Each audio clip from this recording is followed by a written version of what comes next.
บาทนี่แม่ก็มาตำหูกแม่เฮ็ดเป็นเบิดเด้ตำหูกไปสลักหอดน้ำสกุล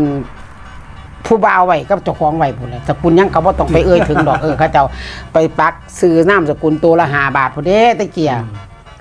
ผู้บ่าวผู้ใหญ่เด้คนผู้ใหญ่ตำหูกฟื้ม35ตะกี้แม่ป้าผ้าเฮ็ดตำแล้วตะกี้มันมีแนวขายสิเด้ต้องเฮ็ดเองเด้ตำหูกบาดนี้ผู้บ่าวก็หามบ่ให้ไปร่ำเด้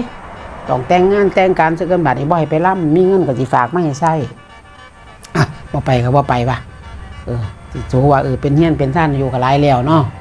อันตำหูกได้ผ่าแพร่ดำ35ผืน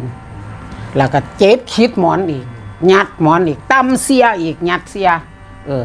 เพิ่นมาขออยู่ตอนนั้นประมาณเดือน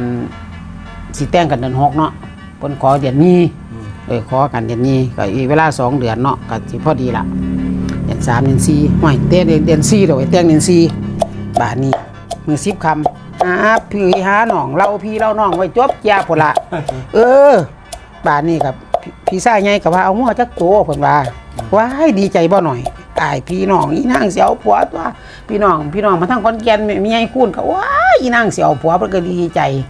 เพราะว่าเกิดมานี่แม่จะบ่เคยว่าจะแต่งงานจักเทื่อรถมอเขามอหยังมอฮอดมือแม่โอ้โอ้ยเตรียมอันคำว่ามอผมยังบ่ทันนี่ว่านี่บ่นี่ล่ะเกิดจังไหนจะว่าบ่ทันเนาะมอเขามอใกล้สิฮอดมือโอ้นี่ล่ะคำโบราณมอมือเขามาแม่อีก15 มื้อนี่สิแต่งนี่เลยออกมาหาผู้บ่าวสิดิออกมาว่าเป็นหยังคือบ่เห็นเขาไปหาจักเที่ยตะขอก็ได้บ่เขาไปจักเที่ยตะมือก็บ่บายกันจักเที่ยเอ้า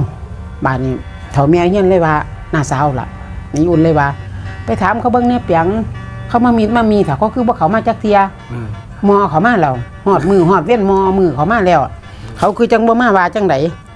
ก็เลยออกมาครับมาเห็นกันเอ้าขึ้นรถพะนะว่าขึ้นรถมานำกันฮอด101กักรถมาฮอดตลาดทงมองที่เอิ้นตลาดทงจะเริ่มเป็นตลาดทงมองนี่คุยกันซะพะนะเราคนบ่ค่อยเว้าเด้อันก็เลยถามว่าพี่คือบ่เข้าไปจักเทื่อก็ได้เดือน2 เดือนมาไปเทื่อ